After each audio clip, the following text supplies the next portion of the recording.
আসসালামু আলাইকুম। আমি আজকে হেলাঞ্চা শাক ভাজি করে দেখাবো। আমি এগুলো বাজার থেকে কিনে নিয়ে এসেছি। এগুলো বেছে পরিষ্কার করে নেব। শাকগুলো ধুয়ে পরিষ্কার করে আমি একটা পাতিলে নিয়েছি। আমি এখন হালকা ভাপিয়ে নেব, চুলাটা ধরে দেব। আমি শাকগুলো হালকা ভাপিয়ে নিয়েছি। আমি এখন চুলা থেকে নামিয়ে নেব। বেশি ভাপাতে যাবেন না, তাহলে শাকগুলো গেলে যাবে, ঝরঝরা হবে না। এখন নামিয়ে নেব। চুলাতে একটা কড়াই বসিয়ে দিয়েছি, দিয়ে দেবো মরিচ, পেঁয়াজ, রসুন দিয়ে আমি একটু ভেজে নেব।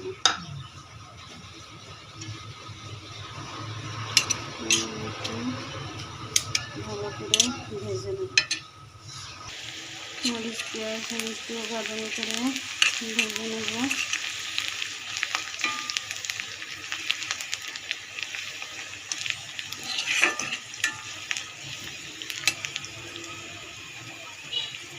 বাদামি করে ভেজে নেওয়া হয়েছে। আমি এখন সবগুলো দিয়ে দেবো।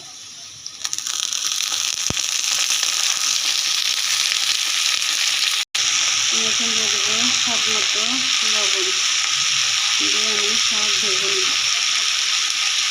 এখন শাক ভাজিয়ে প্রায় হয়ে এসেছে, একটু করে নামিয়ে নেব।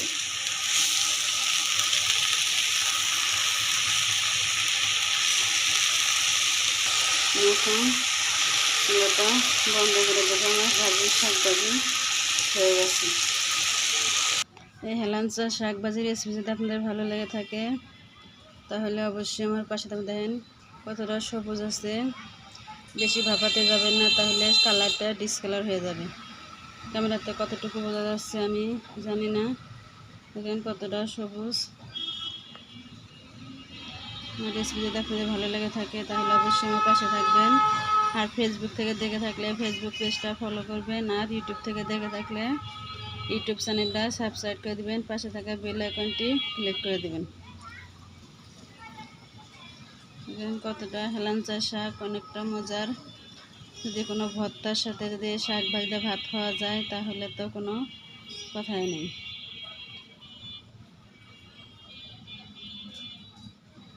আল্লাহ হাফেজ।